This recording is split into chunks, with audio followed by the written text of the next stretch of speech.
Who? Hello, Peter. Hey, President Trump. How you doing? I'm good. Thank you. Been pretty busy. Now it's Africa.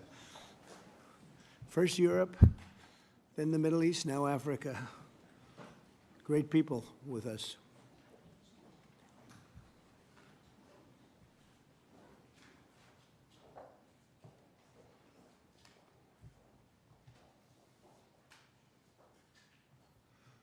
Well, thank you very much, everybody, for being with us today. And I want to thank you, all of these great leaders, for joining us as we welcome to the White House the presidents and prime ministers and various other forms of dignitary to this wonderful place. Is nothing like the White House to me. We are represented today, and your continent is represented by Gabon, Guinea-Bissau, Liberia, Mauritania, and Senegal, all very vibrant places with very valuable land, great minerals, great oil deposits, and wonderful people. Last month, the U.S.-Africa Business Summit had recorded an attendance record, actually, and generated $2.5 billion in new economic deals for the United States. On June 27th, the foreign ministers of the Democratic Republic of the Congo and Rwanda visited the White House to sign a historic peace agreement that we worked out. They've been fighting for 30 years. 7 million are dead, and they think the number is actually quite a bit higher than that. It's been a long and vicious fight, and I just wanted to say that the countries represented were very happy that we were able to solve that problem. I think over the next couple of weeks, the leaders of both countries will come to sign the final agreement. As you know, we had foreign ministers last week, but we're going to be signing an end to the horrible 30-year war. It's been going on for a long time. I've been reading about it, hearing about it, and it was a vicious war. It was a terrible war. I want to thank our outstanding senior advisor for Africa, Masad Boulos, for helping to mediate this breakthrough. He was very much involved in that settlement. Most people thought it couldn't be done. But there's still much more to be done, and we're going to be facilitating peace also in places like Sudan, where they have a lot of problems. Libya and others, we have there's a lot of anger on your continent, and we've been able to solve a lot of it. My administration is committed to strengthening our friendships in Africa through economic development efforts that benefit both the United States and our partners. And we're shifting from AID to trade. We had AID, or aid as we sometimes call it, right to trade. And trade seems to be a foundation that I've been able to settle a lot of these disputes, like as an example, India and Pakistan, Kosovo, Serbia. I said, you guys are going to fight, we're not going to trade. And we seem to be quite successful in doing that. To that end, we have closed the USAID group to eliminate waste, fraud, and abuse, which was tremendous waste, fraud, and abuse. And we're working tirelessly to forge new economic opportunities involving both the United States and many African nations. There's great economic potential in Africa, like few other places in many ways. In the long run, this will be far more effective and sustainable and beneficial than anything else that we can be doing together. I'm eager to work with each of you on your vital issues and also to discuss security. We've encouraged our staff at the White House to work along with these nations. There's such tremendous wealth there and potential there. We encourage the countries here today to make greater investments in defense, hopefully, of course, buying our equipment, because we do make the best defense equipment. I guess we proved that about 2 weeks ago in Iran, but we make the best equipment, best military equipment anywhere in the world by far. There's nobody close.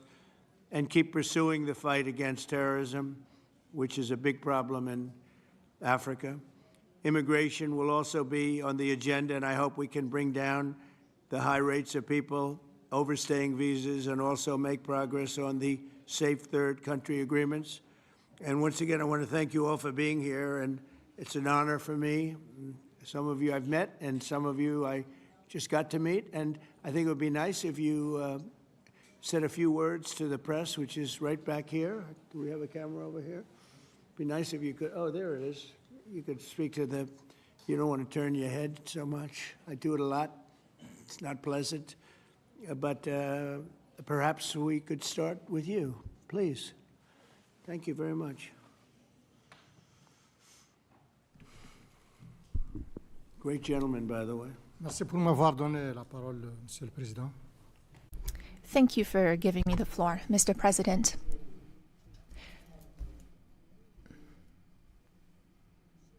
First of all, I would like to thank you, Mr. President Trump, for inviting us to come here today. I'm President Ghazouani, President of the Islamic Republic of Mauritania.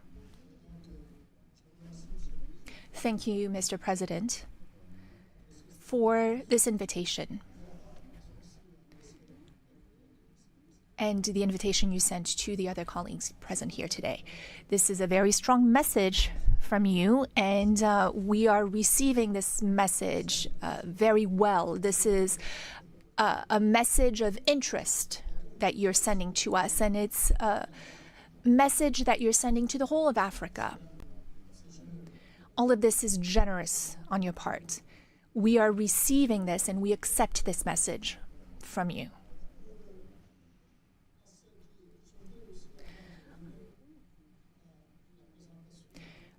Before I talk about my country,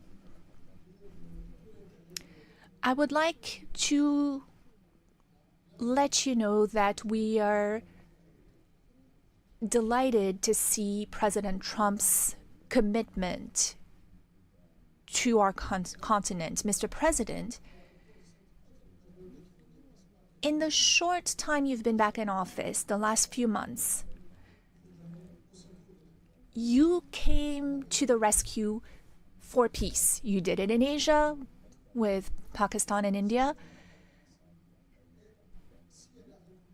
The war sort of started, and if it had gone on, the consequences could have been a real disaster.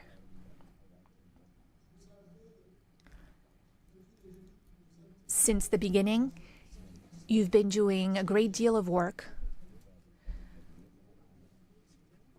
on the war in Europe, that is the conflict between Russia and Ukraine. You rushed to Africa to resolve a long-standing problem. Lots of efforts had been made by many heads of states, but your will made it possible for this agreement to be signed. And now, this conflict is behind us. You are currently working with a great deal of enthusiasm. And you're also working on the Middle East. You're paying a great deal of attention to the Middle East. We all know how far back this conflict goes. It is a conflict that is about 80 years old. 70 years, but it is also a war that has been raging for a year and a half. And you've also talked about the human toll. Many people have died in this conflict.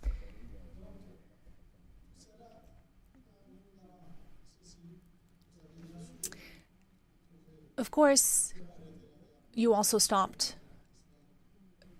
the war between Iran and Israel. That could have been a real disaster for the region. It's a sensitive region to start with. Your work in favor of peace has been tremendous, and we are also very interested in supporting peace in the same way.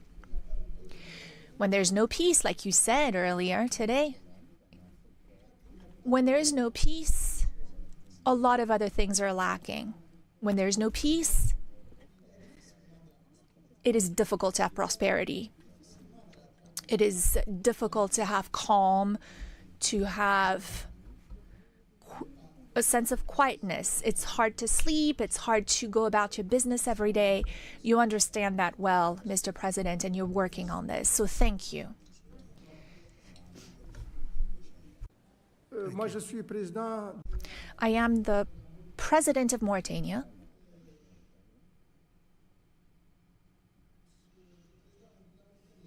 Mauritania is a small country.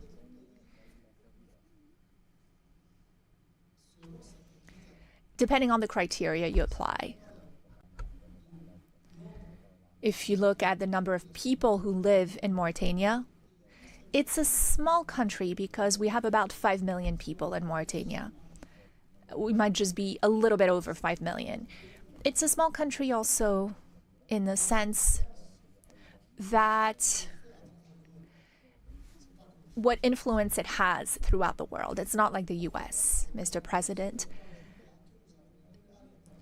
Internationally, we understand that our weight, our influence is not that great, and we have no complex about this. It's also a small country because of our level of prosperity. We're not a very prosperous country. We have many problems related to the well-being of our population. But it is also a great country, a big country in other ways. Mauritania is a great country in the sense of its strategic position. It is on the Atlantic coast, which makes it a neighbor to the US. It is what unites North Africa and Sub-Saharan Africa, or what links the two. That is its strategic position, but also in terms of resources. We have a great deal of resources, many, many resources, and we have a lot of opportunities to offer in terms of investment. We have minerals, rare earths, rare minerals. We have manganese. We have uranium. And we have a good inclination that we have lithium and other minerals. We're the second largest producer for the last 60 years in Africa of iron ore. We produce a lot. And we have a lot of resources in our seawaters, so lots of fishing and whatnot. I don't want to spend too much time on this. But I appreciate it very much. I appreciate it. Maybe we're going to have to go a little bit quicker than this because we have a whole schedule. If I could just say, your name and your country would be great. Thank you, please. Muito obrigado, Sr. Presidente Trump, e sobretudo. Thank you, Mr. President, and for welcome and everything. For us, it's the second time here to come as a guest. The first time we had that meeting in Guinea-Bissau, but I will not talk so much. But Guinea-Bissau is a peaceful country, and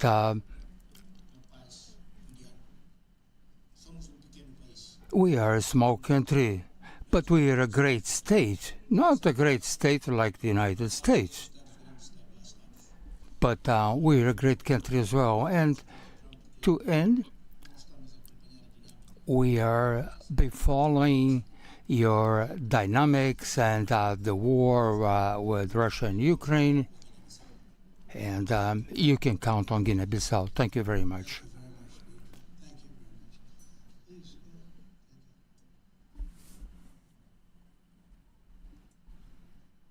Thank you, Mr. President. First, let me congratulate you for the recent celebration of your 249th anniversary. We did in Liberia at your embassy. Mr. President, we thank you for this opportunity to be here. Liberia is a longtime friend of the United States, and we believe in your policy of making America great again. And we also go a long way with you in your diplomacy that has to do with economic development and commercial friendship. Liberia has a lot of minerals, and one of the things we ask as good friends for a long time is the opportunity to do a survey of our minerals. Mm-hmm. And also we are committed to peace, and we've been very lucky within our region. We are a country that have had a series of democratic elections, and our country has been cooling down. And also we want to encourage American involvement in the investment in Liberia. Yeah. We'd like to see that happen. We want to work with the United States in peace and security within the region, because we are committed to that. And we just want to thank you so much for this opportunity. Well, thank you, and such good English, such beautiful. Where did you learn to speak so beautifully? Where were you educated? Where? Yes, sir. In Liberia. Yes, sir. Well, that's very interesting. It's beautiful English. Sure. I have people at this table can't speak nearly as well, Very and good, sir. Thank you. they come from.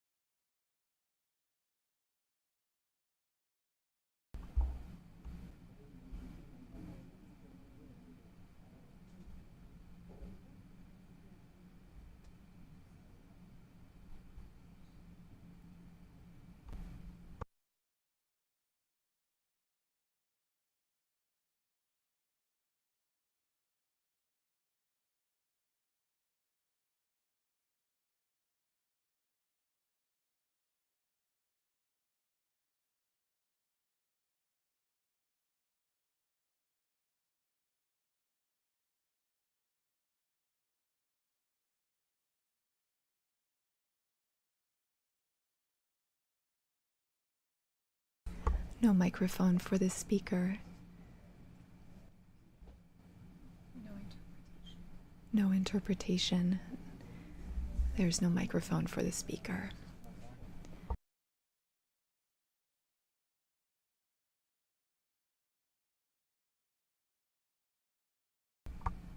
Still no microphone for the speaker.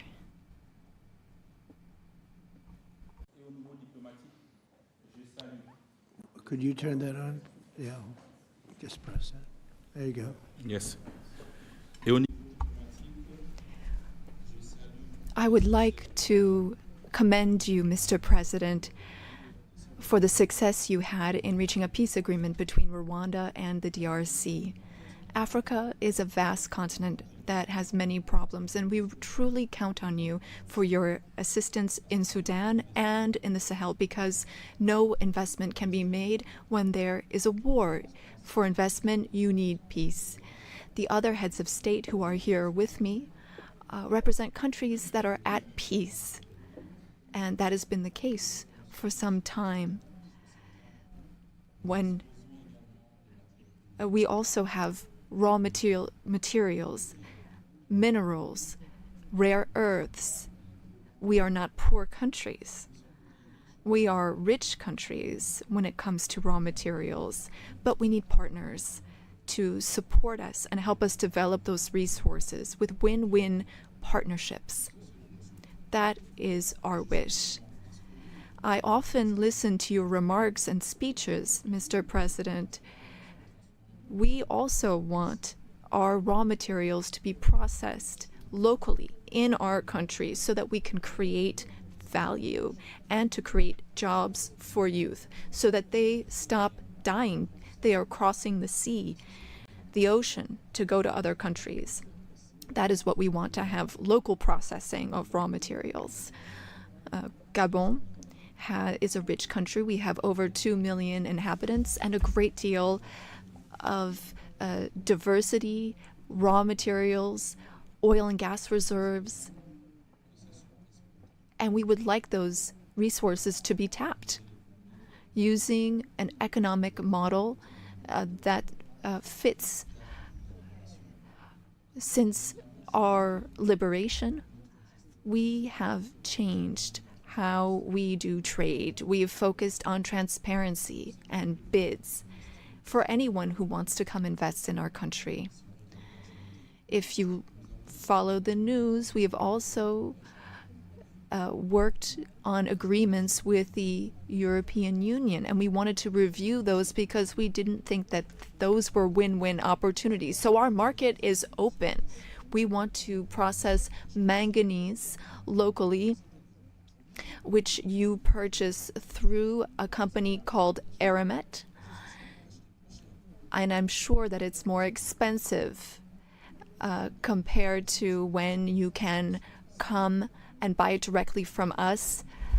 In order to do this local processing, we need 8 to 10 gigawatts of electricity. Again, this is an open bid. Any American company that wants to invest in electricity in Gabon is welcome to take advantage of that opportunity.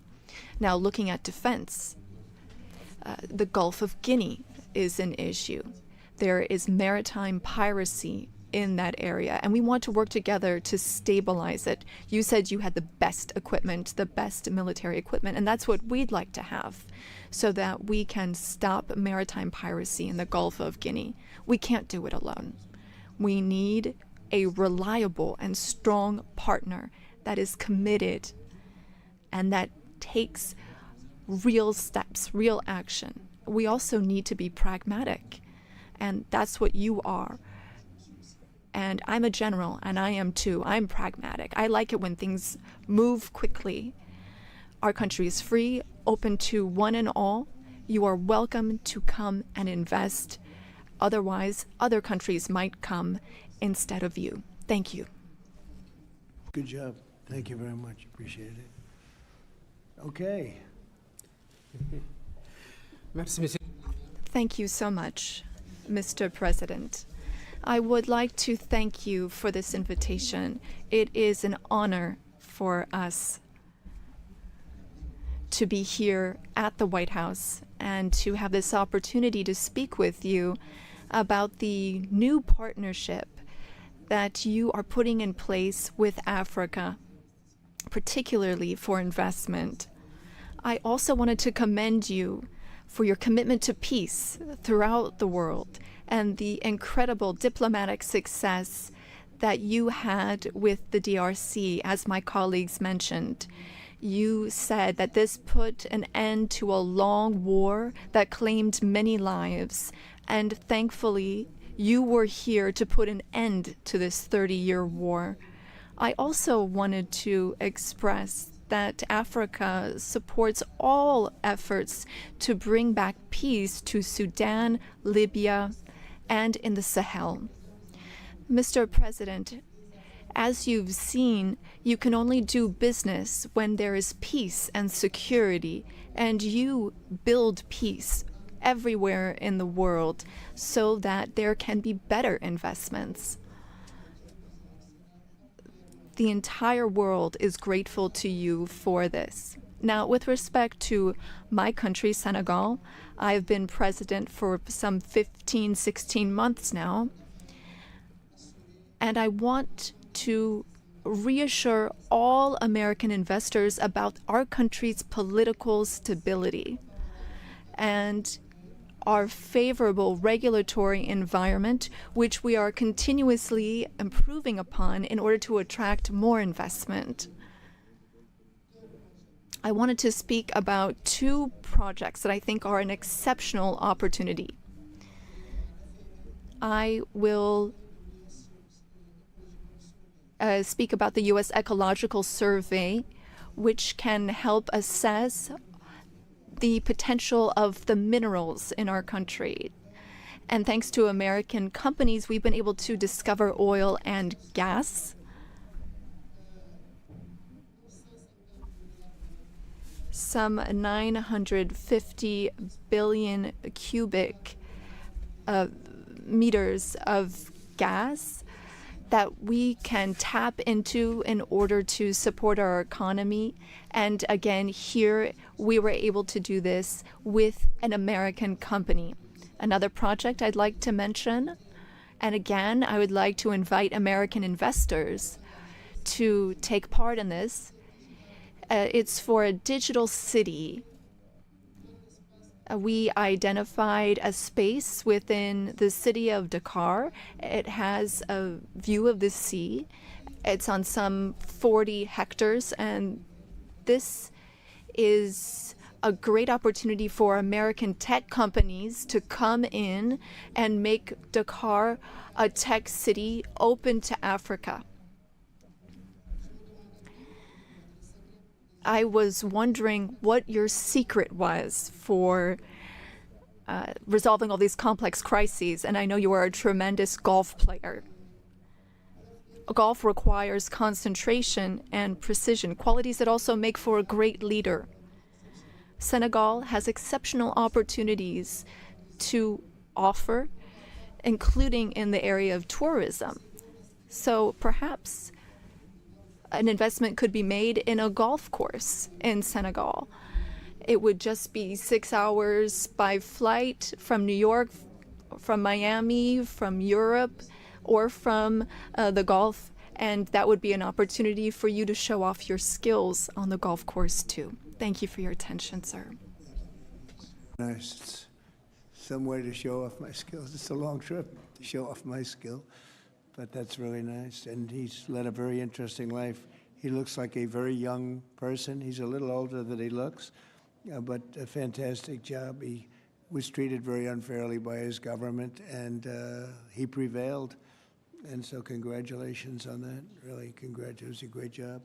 And you've all done a fantastic job. And so we'll be talking to you as we have the meal. Do you want to ask any questions, please? Where's my reporter from Africa? There you are. How are you? She's very famous in Africa, see?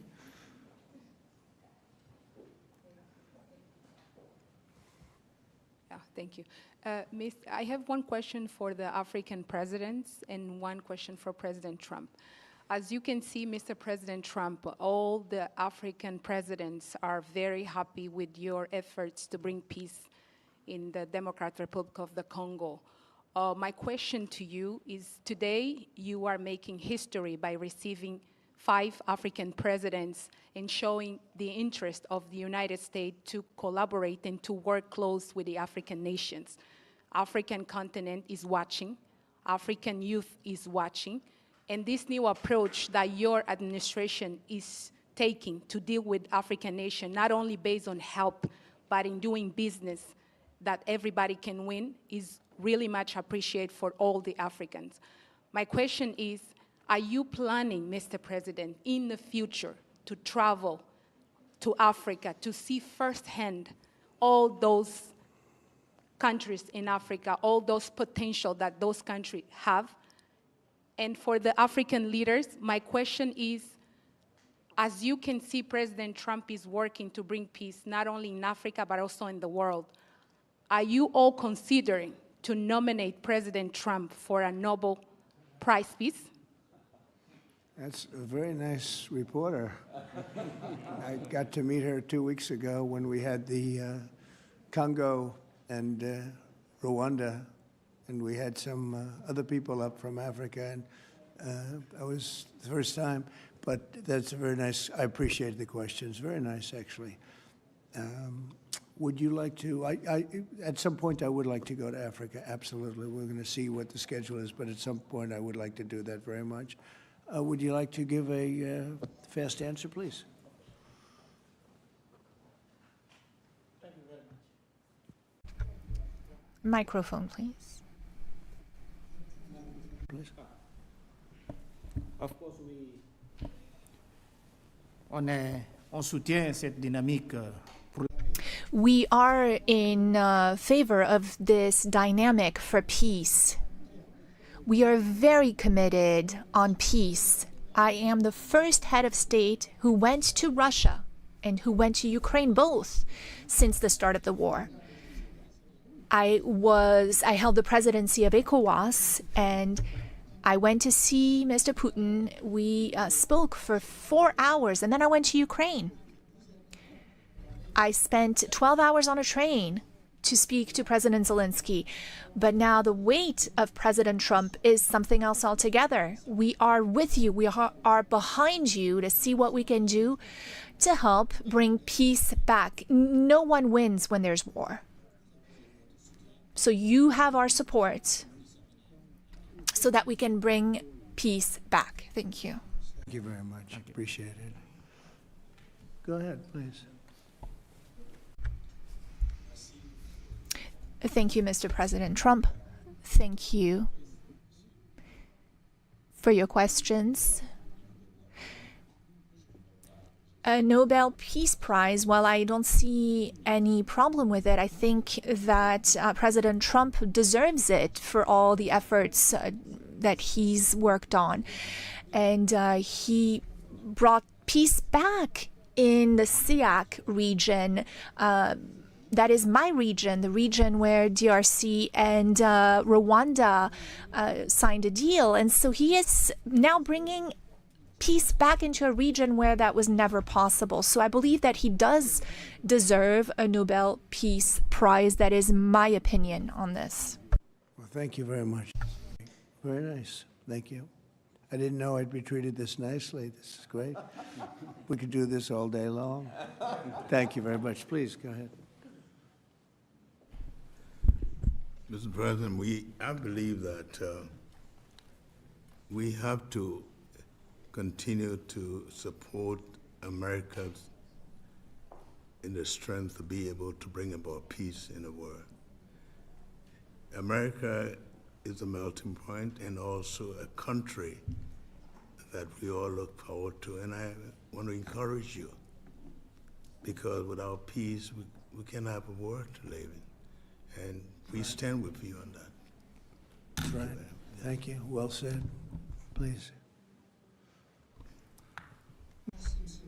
Thank you, Mr. President, and thank you for your question. Very important question indeed.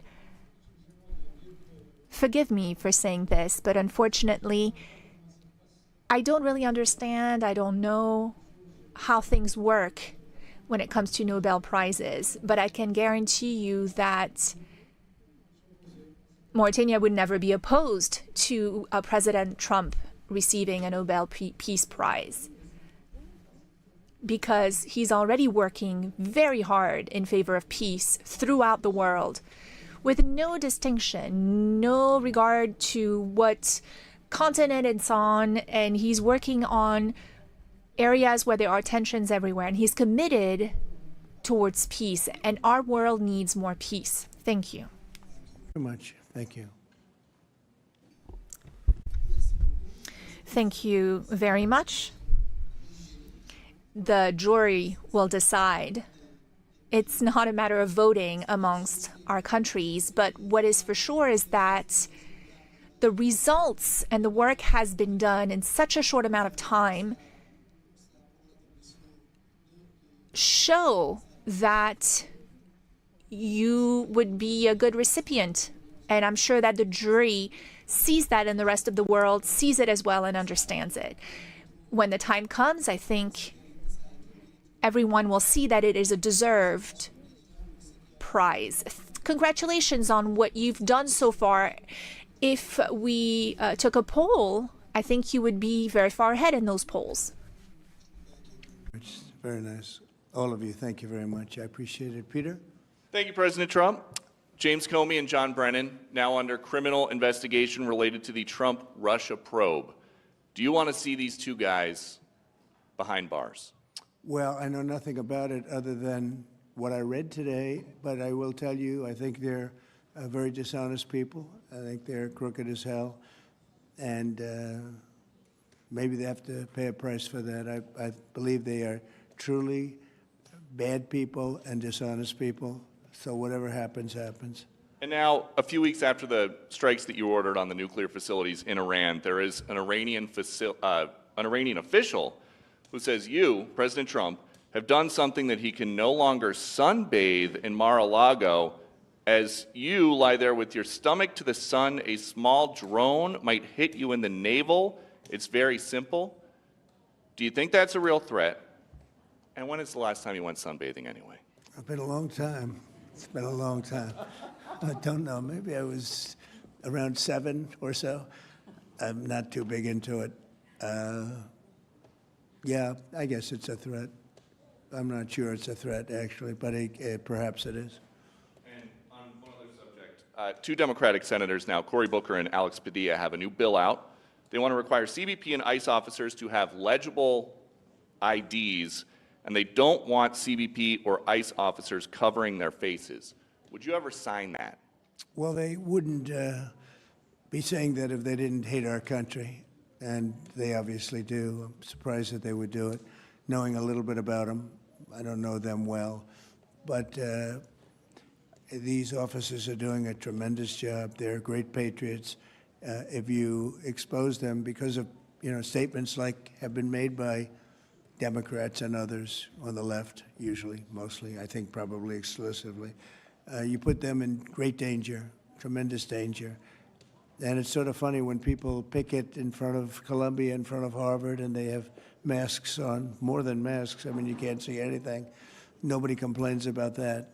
But when a patriot who works for ICE or Border Patrol puts a mask on so that they won't recognize him and his family,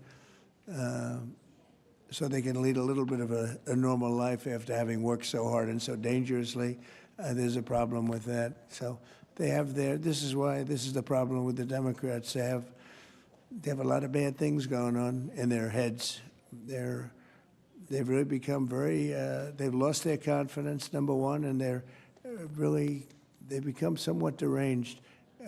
I want to do whatever's necessary to protect our great law enforcement people, and they are right at the top of the list. And your Agriculture Department also announced this week that they are going to start limiting Chinese ownership of American farmland. Why do you think that the Chinese have been buying up all this farmland in our country so close to military installations? Well, I don't want to get into that. I have a very good relationship with President Xi. We're going to see, and I'm going to, they're going to be making a recommendation to me, but we have a very good relationship. As you know, they're paying a lot of tariffs to the United States now, and so I'm not going to get into that right now. Yeah, please. Yesterday, the Wall Street Journal reported that the White House was weighing whether to send another Patriot air defense system to Ukraine. Can you confirm that reporting? They would like it. They've asked for it. They're very rare indeed, because a lot of systems have been sent to Ukraine. But they would like to. I know they made the request. We're going to have to take a look at it. It's very expensive system. It's a shame that we have to spend so much money on a war that would have never happened if I were president. That's a terrible, terrible war over there, and it's really a shame. It's very sad. When you talk about a system like that, highly sophisticated, tremendous amount of money, and they're doing it because they want to prevent death. They're getting hit hard, very hard. So we're looking at it. Also on Russia. Yesterday, sir, as well, Ukraine was hit by over 700 drones sent by Russia last night. What's your response to that attack? Well, I've been sort of letting people know I'm not happy about what's going on. It's a war that should have never happened. It should not happen now. They're losing. Now it's up. I've been saying 5,000. Now it's up to 7,000. Think of it, 7,000 people a week on both sides. 7,000 people, young, mostly military people, young souls are dead and dying, and it should be stopped. It should be stopped. Very sad to see what's happening. Yes, please. Sir, can you explain how you calculated your latest round of tariffs? Was there a formula that was used? And do you expect any of these countries to face tariffs as well? The formula was a formula based on common sense, based on deficits, based on how we've been treated over the years, and based on raw numbers. And we're going to have a couple of more coming out today. Brazil, as an example, has been not good to us, not good at all. We're going to be releasing a Brazil number, I think, later on this afternoon or tomorrow morning. but they're based on very substantial facts and also past history. You look at the past history. We never had anybody in the White House that understood the numbers or were into it like I have. You know, we've taken in hundreds of billions of dollars in tariffs, hundreds of billions, and we haven't even started yet. And it's going to be a great thing for our country. I think it's going to be a fair thing for the world. And we really haven't had too many complaints because I'm keeping them at a very low number, very conservative, as you would say, number.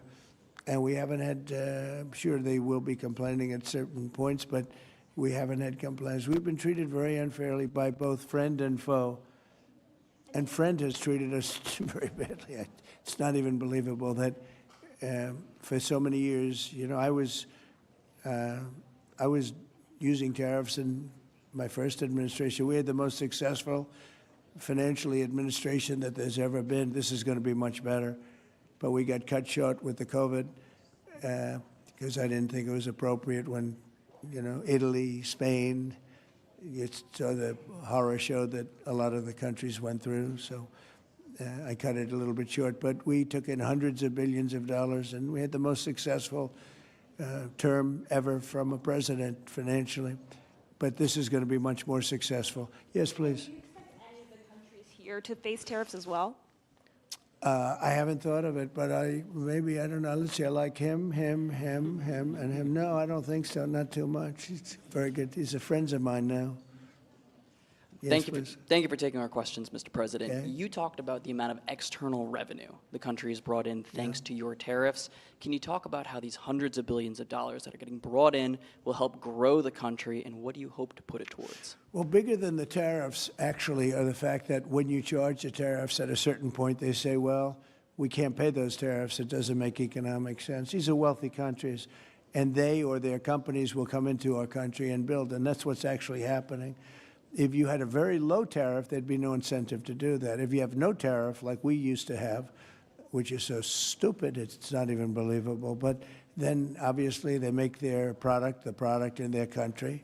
They have the jobs, they have the income, they have the taxes, they have everything, and they just send it into us, and it's jobs that we wouldn't get. Now the wheel is turned. And what we're doing is, more important, we're taking in hundreds of billions of dollars, money that we've never seen before. But more important than that, we have a lot of people that would rather not have to pay that. So they're coming in and they're building plants. AI, we're leading everybody, including China, by a lot with AI. They're building their own plant. You heard me say yesterday, they're building their own electric generating plants to go along with the factories or plants that they're building. If they want to do that, we're getting them fast approvals, very fast turnarounds. They're using mostly natural gas to start off, but they're using coal. They have the right to use coal. They have the right to use nuclear. Nuclear has come a long way in the last 5 years. So we're getting them very fast approvals. We have factories and plants building at a level that we've never had in this country before. Yeah. And secondly, a study from the Council of Economic Advisors. You put it on Truth Social yesterday. It showed that your assessment that tariffs would slow inflation was accurate, and that the prices of imported goods since February has fallen. That your assessment was right, the critics were wrong. Why do so-called experts continually misread your economic policies, sir? Well, it's not the experts. It's the fake news and a combination of that and the Democrats. I saw an ad on television today on Fox, and it was some ad about, Trump has raised costs. It's the opposite.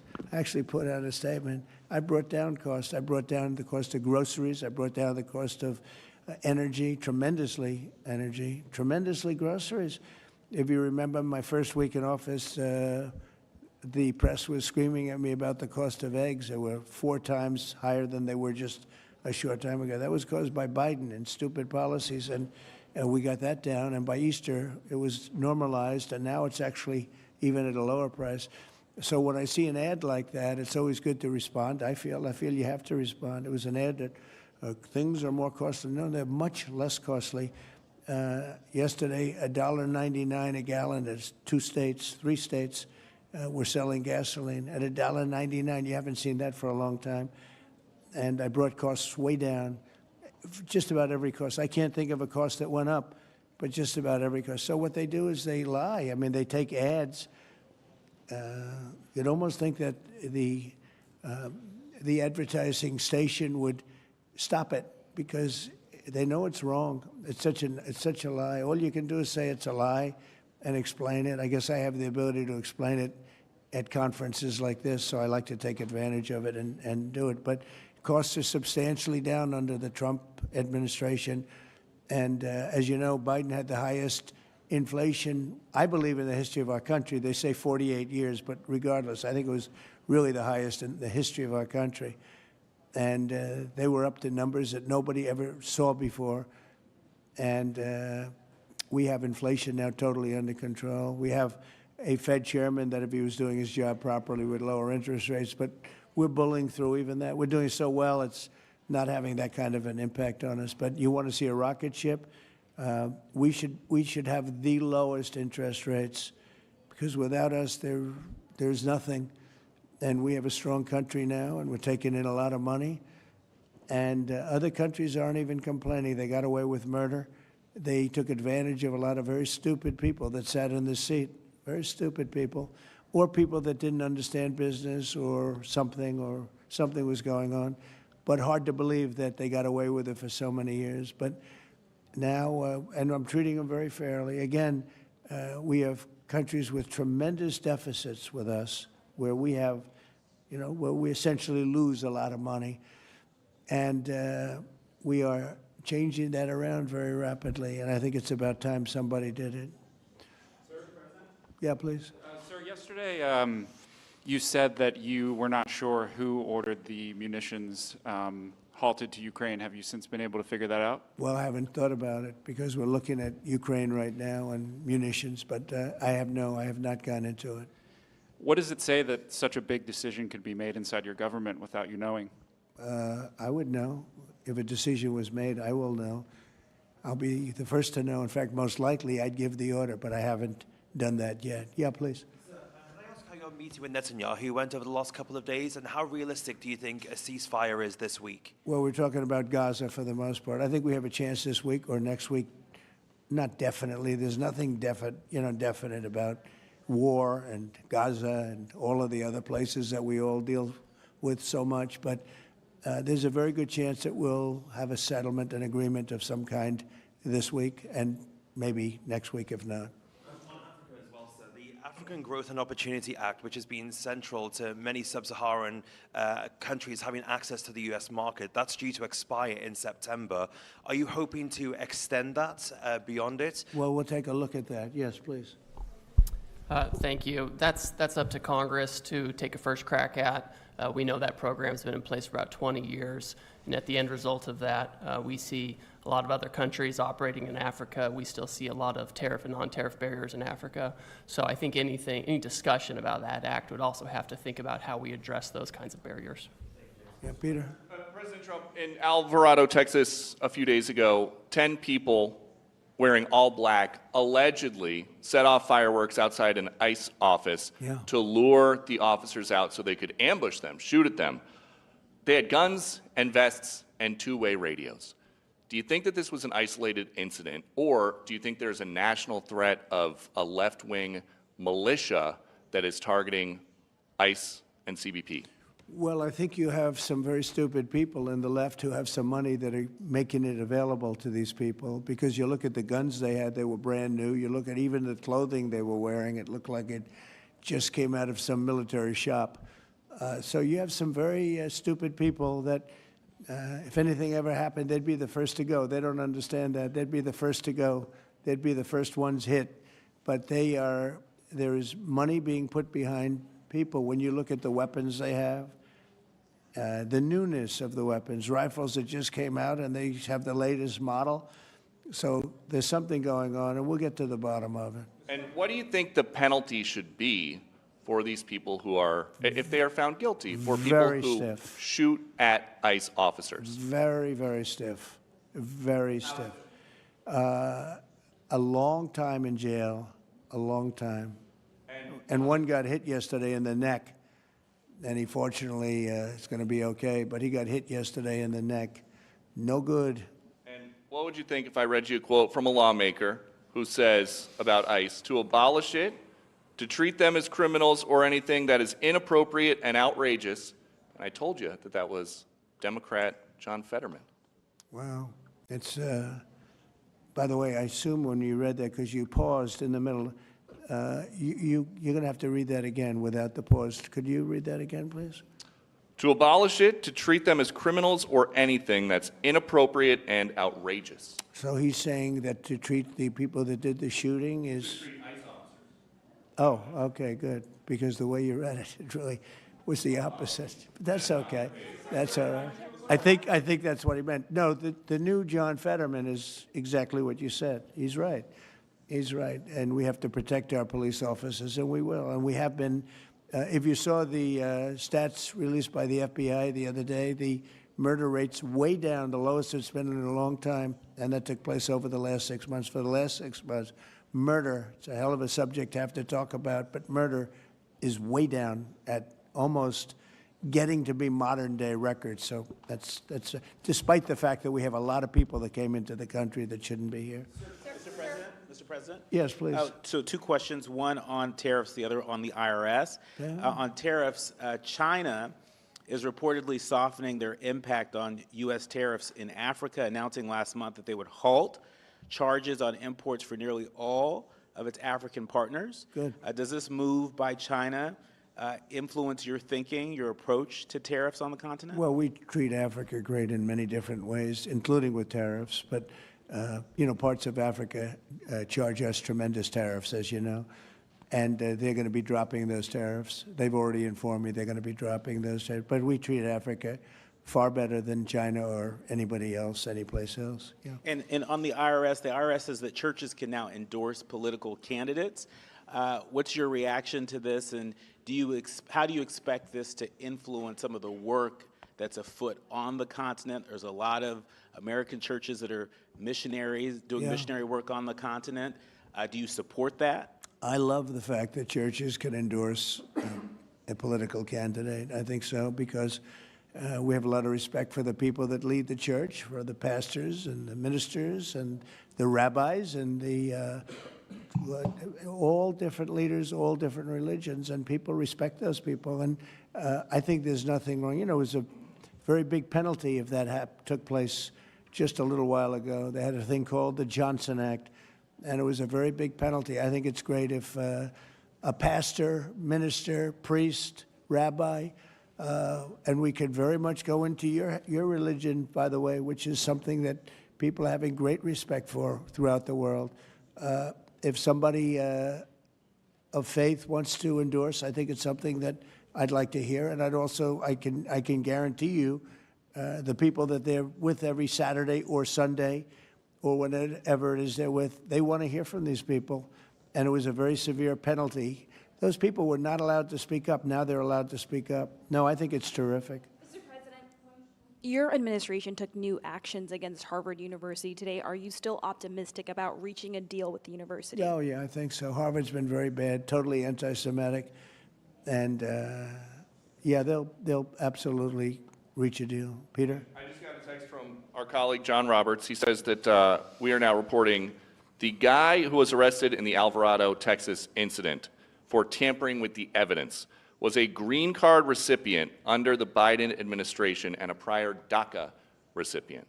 What do you think of that? It's very sad. It's very bad.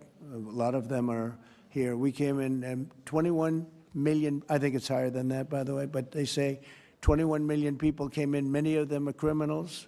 Many of them are murderers. 11,888 is what they say are murderers. And they came in through open border policies, no checking, no vetting, no nothing. And we have a lot of that. And despite that, we have crime down, which is pretty amazing.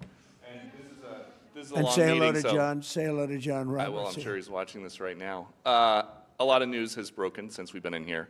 Axios says a secret White House meeting between Steve Witkoff, Ron Dermer, and a Qatari envoy on Tuesday led to significant progress in the negotiations over the Gaza hostage and ceasefire deal. What can you tell us about this It's secret very possible. meeting? I will tell you we're getting very close to a deal. I don't know if it's secret or not secret, but it doesn't matter to me. Secret's fine if it gets us to where we want to be. We want to have a ceasefire. We want to have peace. We want to get the hostages back. And I think we're close to doing it. Okay? Thank you all very much. Thank you very much. Thanks, President Trump. Thank you, Peter.